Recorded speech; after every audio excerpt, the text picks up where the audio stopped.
KTO Radio.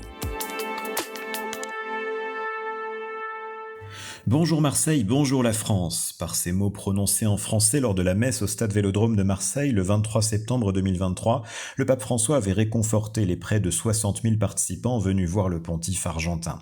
Contrairement à ses prédécesseurs Paul VI, Jean-Paul II ou encore Benoît XVI, le pape François s'exprime rarement en français, une langue qu'il lit et comprend, mais avec laquelle il ne se sent pas à l'aise à l'oral.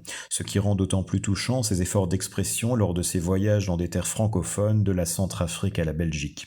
Vu du Vatican, la francophonie ne se limite en effet pas seulement à la France. La République démocratique du Congo, à elle seule, concentre aujourd'hui plus de catholiques pratiquants que l'Hexagone et les médias du Vatican s'adaptent à cette réalité. La section française de Radio Vatican est ainsi devenue une section francophone au sens large, avec une rédaction désormais paritaire en termes d'origine géographique. Sur 14 postes, 7 sont actuellement occupés par des Français et 7 par des Africains, parmi lesquels 3 jésuites congolais.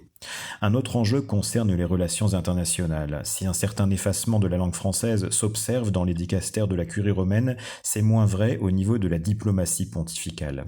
Tous les nonces maîtrisent le français et plusieurs ressortissants de pays francophones comme le Bénin, la Côte d'Ivoire et le Burkina Faso ont récemment fait leur entrée parmi les ambassadeurs du pape dans le monde.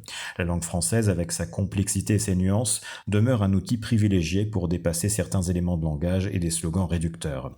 La francophonie montre également un certain rebond dans le cadre de l'actuelle assemblée synodale. D'une façon paradoxale, si certains évêques français ont choisi de s'exprimer en italien en pensant recevoir une meilleure écoute, des participants venus de pays non francophones font au contraire le choix de s'exprimer en français afin de mieux exprimer certaines subtilités dans les débats qui animent la vie de l'Église.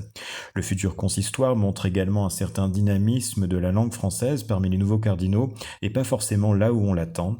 Ainsi, l'Algérie sera représentée par un Français et l'Iran par un Belge.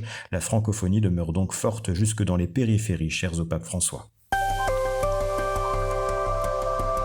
Vous écoutez KTO Radio.